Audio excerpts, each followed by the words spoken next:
আমার নেতা কর্মীর বিরুদ্ধে আজকে তাদের হাত করা পড়ায় আল্লাহ যেন সেই দিন দেয় যে ইউনূসের হাতে হাত করা পরিয়ে কোমরে দড়ি বেঁধে এবং তাকেও যেন আমি কারাগারে রাখতে পারি, সেই সুযোগটা যেন আল্লাহ আমাকে দেয়। আমি শুধু সেই দোয়া করি, আপনাদের কাছে দোয়া চাই, ইনশাল্লাহ করব। বিদ্রোহ তার তদন্ত কমিশনের চেয়ারম্যান। বাংলাদেশে খেলার আর সীমা নেই। আর ইউনূস একটা কে সেটা আমি জানি, যদিও তার ওই মিটিমিটি কথায় আমিও ভুলেছিলাম। ভেবেছিলাম লোকটা ৬,০০০ টাকা বেতনে গ্রামীণ ব্যাংকের এমডি পদে চাকরি পেয়েছে, যে গরিবের জন্য কল্যাণ করতে চায়।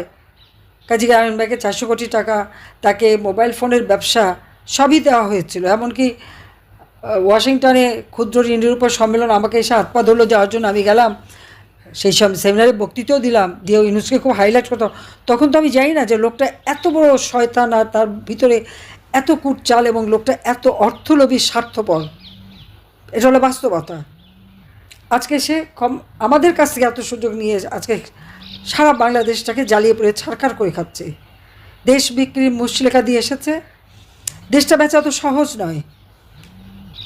এই বাংলাদেশ লাখো শহীদের রক্তের বিনিময়ে অর্জিত। একথা সে তো আর মুক্তিযুদ্ধে কোনো অবদান নাই। এমনকি এই বাংলাদেশে যতগুলি ঘটনা, বাংলাদেশে তো সে একটা পয়সাও কোনো দিন ইনভেস্টমেন্ট করে নাই, কিন্তু গরিবের রক্ত চুষে খেয়েছে।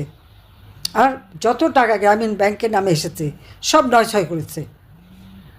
সে যে টাকা পয়সা কীভাবে এদিক থেকে ওদিক করতে পারে, সেটা যদি মানে তদন্ত রিপোর্টগুলি সেগুলি যে বের হয়েছিল, সেটা যদি কেউ পান আর দেখেন, আপনারা অবাক হয়ে যাবেন যে একটা মানুষ কত বড় মানে ধুরন্ধর হতে পারে, যে সেই টাকা পয়সা নিয়ে এসে এদিক ওদিক। তার যে বিভিন্ন ব্যাংকের টাকা, এফডিআরগুলি, নাহলে ৫,০০০ কোটি টাকার তার এফডিআর বিভিন্ন নামে। এরপরেও আবার বিভিন্ন প্রতিষ্ঠান, এক গ্রামীণ ব্যাংকের নাম ভাঙিয়ে গ্রামীণ ব্যাংকের নামে যত রকমের প্রতিষ্ঠান আর যত রকমের কোম্পানি খুলে সে টাকাকে নয়ছয় করা, এদিকে ওদিকে করা। এরকম একটা টাকা যখন আমাদের হাতে নাতে ধরা পড়লো যে ৬ কোটি টাকার একটা চেক একটা ব্যাংকে থেকে আরেকটা ব্যাংকে নেওয়া, সেখান থেকে আবার আরেকটা চেক পাঠালো, সেই চেকে কে পাবে তার নাম লেখা নাই, মাথার উপরে শুধু একটা অ্যাকাউন্ট নাম্বার। বাংলাদেশ ব্যাংকের বিএফআইও যখন এটার উপরে তদন্ত করতে যেয়ে দেখলো সে টাকা ইউনূসের পার্সোনাল মানে অ্যাকাউন্টে ঢুকে গেছে। এই পার্সোনাল অ্যাকাউন্টে ঢুকে ওইটা তদন্ত করতে যেয়ে দেখে তখন ইউনূস ফাউন্ডেশনে সে টাকা ফিক্সড ডিপোজিট হয়ে গেছে। অর্থাৎ কীভাবে এই লোকটা টাকাকে নয়ছয় করতে পারে সেটাই আপনারা একবার ভেবে দেখেন। এই ফান্ড, ওই ফান্ড, মিউচুয়াল ফান্ড, অমুক ফান্ড, ট্রাস্ট ফান্ড, কল্যাণ ফান্ড, বিভিন্ন ফান্ডের নামে নামে এই টাকাগুলি সে সরিয়েছে। গ্রামীণ ব্যাংকের টাকা গ্রামীণ ব্যাংকে থাকবে। এখন গ্রামীণ ব্যাংকের কল্যাণ ফান্ড মানে সেখানে টাকা আসা মানে ওটা একমাত্র ইউনূস ছাড়া কেউ অপারেট করতে পারবে না। আর এখন তার কাছ থেকে আবার মানে দুর্নীতির, আমাদের আওয়ামী লীগের নেতাকর্মীর বিরুদ্ধে দুর্নীতির মামলা, হত্যার মামলা, নানা ধরনের মামলা দিচ্ছে। এবং আমাদের কিছু আতেল আছে, তারা কি এসব কিছু জানে, খোঁজ নিয়েছে কখনো? হ্যাঁ, দেখলাম একজন বলল, দেবপ্রিয় থেকে শুরু করে অনেক বলছে কি আওয়ামী লীগ নাকি সম্পদের হিসাব দেয় না। কথাটা ঠিক হতো না? আমরা যারা নির্বাচন করি, প্রত্যেক নির্বাচনের আগে আমাদেরকে আমাদের সম্পদের হিসাব বিবরণী দিতে হয়। অর্থাৎ আমরা কিন্তু একটা সময় প্রতি বছরই আমাদের ট্যাক্স পেমেন্ট, ট্যাক্স ক্লিয়ার থাকতে হবে। আওয়ামী লীগ পার্টি হিসেবে আমাদের মানে সম্পূর্ণ টাকার হিসাব আমরা কিন্তু সেটা করে প্রতি বছর দিয়ে থাকি। আওয়ামী লীগ খুব নিয়মিতভাবে এগুলি পালন করে। এমনকি বঙ্গবন্ধু মেমোরিয়াল ট্রাস্ট থেকে শুরু করে যতগুলি ট্রাস্ট ফান্ড আছে সব ঠিকমতো আমরা দিই। ইউনূসকে একটা টাকাও ট্যাক্স দেয়? এবং এই যে তারা এত এত কোম্পানি, ৩৮টা কোম্পানি ট্যাক্স ফাঁকি দেওয়ার মামলা তার বিরুদ্ধে। ব্যক্তিগতভাবে টাকা যে চুরি করেছে, সে তার ট্যাক্স ফাঁকি দিয়েছে, সেই মামলাও ছিল। শ্রমিকদের অর্থ আত্মসাৎ করে সে যে টাকাগুলি বানিয়েছে, শ্রমিকদের করা মামলায় দণ্ডিত আসামি হচ্ছে ডক্টর মোহাম্মদ ইউনূস। শ্রমিক, গরিব মানুষ, তাদের টাকা যে মেরে খেতে পারে, তা সে কতটা লোভী আপনারা চিন্তা করে দেখেন। আমি সবাইকে একটা কথাই বলবো, যে এই যে হামলা মামলা দিয়ে, ভয় ভীতি দিয়ে তারা আওয়ামী লীগকে ঘরে ঢোকাতে চায়। হ্যাঁ, একটা পর্যায়ে সেরকম ছিল, কারণ তাদের হাতে অবৈধ অস্ত্র। তাও তো সেনাবাহিনীকেও চ্যালেঞ্জ করেছে। আর আমাদের সেনাবাহিনী যারা চ্যালেঞ্জ করে তাদেরকে নাকি সন্তানের মতো দেখে। তো এই সন্তানরা যে কী জিনিস, যারা একজনের মাকে মারতে পারে, বাপকে মারতে পারে, ৮০ বছরের বৃদ্ধ বাবার গালে চড় মারতে পারে, এরা যে কী জিনিস সেটা আমাদের ওয়াকা সাহেব টের পাবে ভবিষ্যতে। ভবিষ্যতে টের পাবে, সন্তানের স্নেহ দেখে যখন চর খাবে তখন সিধা হবে। আমরা কখনো কারোর মুখোমুখি হইনি, দেশ বেসা মুশরিকা দিয়ে আসেনি। কাজে আওয়ামী লীগের প্রত্যেকটা নেতাকর্মীকে আমি বলবো, যার যার এলাকায় সকলে ঐক্যবদ্ধ হতে হবে। যার যার এলাকার যত উন্নয়নের কাজ করেছি সেটা জনগণের হাতে পৌঁছে দিতে হবে। একেবারে তালিকা করে করে সব ঘরে ঘরে পৌঁছান, মানুষের কাছে যান। মানুষই আমাদের শক্তি। যে আপনাদের জন্য আমরা কী না করেছি বলেন। 15টা বছর শান্তিতে ছিলেন, ছেলে মেয়ে লেখাপড়া শেখা, চিকিৎসা সেবা মানুষের দূর করে পৌঁছে দেওয়া সবই তো করে দিয়েছি। আজকে একটা দুঃসময় গেছে, আমি তো দেশ ছেড়ে আসতে চাইনি, আমি তো জানতামই না আমি কোথায় এসেছি। একটা চক্রান্তে পড়েছিলাম, কিন্তু আমি তো আছি বেঁচে। আমি বাপ মা ভাই বোন সবার ইচ্ছি। আর ঘর বাড়ি যা ছিল সে ওই সুধা সদন থেকে শুরু করে বঙ্গবন্ধু স্মৃতি জাদুঘর, ওইটুকু স্মৃতি নিয়ে বেঁচেছিলাম, সেটাও পুড়িয়ে দিয়েছে, ভেঙে দিয়েছে। আর কোনো চিহ্ন নাই, জানি বেঁচে থাকবো। তো আমার তো চাওয়া পাওয়ার কিছু নেই।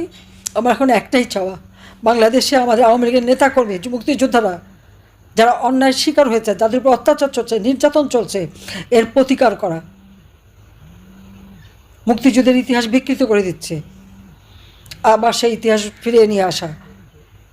ধর্ম বর্ণ নির্বিশেষে সকলের জন্য বাংলাদেশে বাস করতে পারে সেই ব্যবস্থা করা। আজকে প্রশাসন ধ্বংস করেছে, পুলিশকে তো হত্যা করে মেরে সমস্ত পুলিশ ফাঁড়িতে আগুন দিয়ে পুলিশ শেষ করেছে।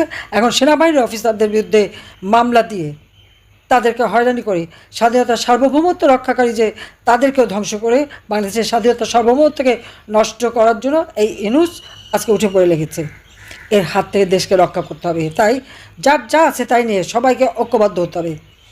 ঐক্যবদ্ধ আওয়ামী লীগের কাছে এই সমস্ত অশুভ শক্তি পরাজিত হতে বাধ্য। আর যারা আপনাদের ঘর বাড়ি পুড়িয়েছে, আপনার মাকে অপমান করেছে, শিশুকে নির্যাতন করেছে, তাদের কোনো ছাড় নাই, পরিষ্কার কথা, ছাড় নাই। কত মারবে আওয়ামী লীগ? ফিনিক্স পাখির মতো ভস্য থেকে আওয়ামী লীগ উঠে আসে, বারবার সে প্রমাণ করেছে, এবং সেইভাবে উঠে দাঁড়াতে হবে। আমি তো মারা যাইনি, আমি তো আছি।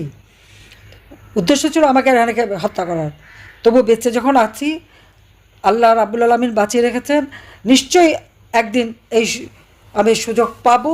এবং যারা আজকে আমার নেতা কর্মীর উপরে হামলা করেছে, অত্যাচার করেছে, নির্যাতন করেছে, তাদের উপযুক্ত শাস্তি এবং ইউনূসকে উপযুক্ত শাস্তি দেওয়া হবে, কারণ এর রেহাই নাই।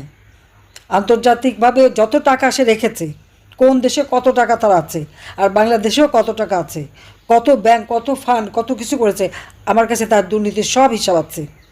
আমি কিছু কিছু বলেছি, হয়তো আপনারা দেখেছেন, যাদের কাছে আছে তারা প্রচার করেন। আরও অনেক তথ্য আছে, আমি এখানে বসে নাই, সমস্ত কাগজপত্র আমি ঘেটে ঘেটে ঘেটে ঘেটে, কারণ আমার কাছে ছিল কিছু, আমি সেগুলি সমস্ত ডাউনলোড করেছি, প্রিন্ট করেছি, এবং আমি সেগুলির উপরে কাজ করে আমি এই সমস্ত তথ্যগুলি ছাড়ব। এবং এর যে আসল মুখোশটা, সেটা জঙ্গিবাদী, দুর্নীতিবাজ, সন্ত্রাসী, ফ্যাসিস্ট, মানব অধিকার লঙ্ঘনকারী, শিশু নির্যাতনকারী, নারী নির্যাতনকারী, এই ইউনূসের বিচারও বাংলার মাটিতে হবে। আমার নেতা কর্মীর বিরুদ্ধে আজকে তাদের হাত করা পড়ায় আল্লাহর জন্য সেই দিন দেয় যে ইউনূসের হাতে হাত করা পরিয়ে কোমরে দড়ি বেঁধে এবং তাকেও যেন আমি কারাগারে রাখতে পারি, সেই সুযোগটার জন্য আল্লাহ আমাকে দেয়। আমি শুধু সেই দোয়া করি, আপনাদের কাছে দোয়া চাই, ইনশাল্লাহ করব। বঙ্গবন্ধুর হত্যাকারীদের ইন্ডেমনিটি দিয়েছিল, আমি বিচার করেছি। 15ই জুলাই 2024 থেকে যাদেরকে ইন্ডেমনিটি দিয়েছে, তারা একদিন তাদের বিচার একদিন বাংলাদেশে হবেই হবে। আমাকে শাস্তি দেবে দিক আমি কেয়ার করি না, ওই শাস্তি আমি পড়া করি না, কিন্তু আমি জানি আল্লাহ আমাকে সুযোগ দেবে, ওই ইন্ডেমনিটি থাকবে না, সকলের বিচার হবে। তালিকা করে ব্যবস্থা নেবেন। এখন থেকে যার যেখানে আছে আপনাদেরও শোধ তুলতে হবে। চোখের বদলে চোখ, হাতের বদলে হাত, কোরআন শরীফের কথা মাথায় রেখে যার যা আছে ব্যবস্থা নেবেন, এটা আমি চাই। সবাইকে ধন্যবাদ। জয় বাংলা, জয় বঙ্গবন্ধু, বাংলাদেশ চিরজীবী হোক। খোদা হাফিজ।